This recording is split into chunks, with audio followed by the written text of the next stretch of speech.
Yeah, so we'll have to go back into the spinner and take that off so that I can remove the clutch basket once more and put that clutch guide on in the spline washer.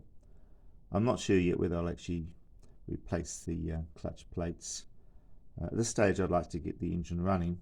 I can always go back in there later on and replace those. I'm not too worried about that at this stage. Yeah, so that's the plan I've got at the moment. I also am missing the clutch cable guide, so I've ordered one of those.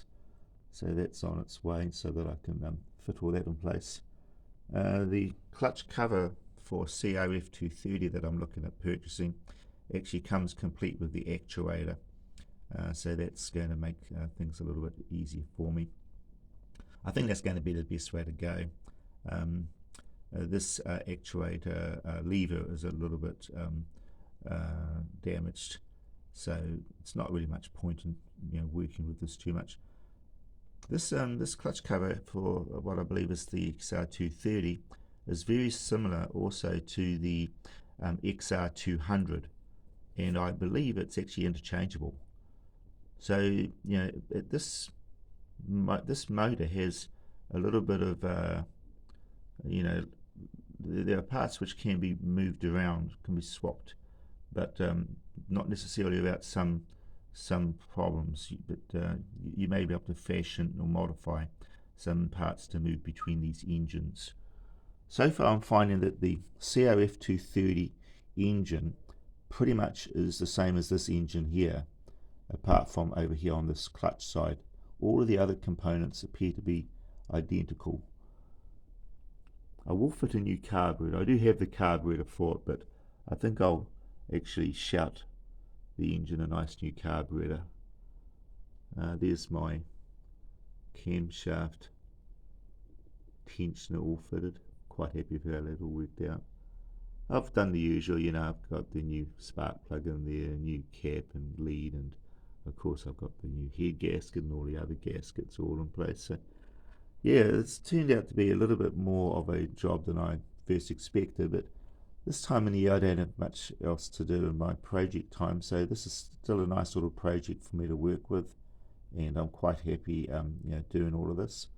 It's going to be a nice little engine when it's all completed, and instead of something which could have been used for parts, so I'll be pleased to actually have it as a running engine again.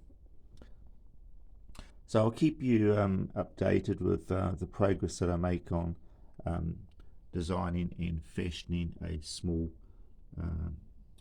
piece to go into that section where this crankcase cover is going to be leaving behind, and I will go ahead and put a XR230 clutch cover onto this crankcase, so that'll then sort of standardize some of the parts to XR230 for the rest of this section in here. I don't believe I've got any more missing parts. I'm quite sure that the gear linkage mechanism is all complete.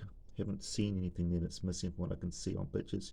I don't actually have a workshop manual. These workshop manuals are hard to get. I don't really want to purchase one. I've been looking around online for some PDF versions, but all I can get is just sort of bits and pieces, just the odd page here and there.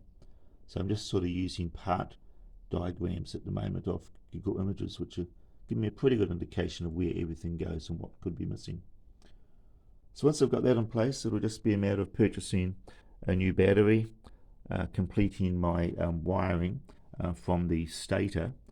The stator, I guess, is a XR230 stator, so I've got to map that into my Ctx200 wiring loom.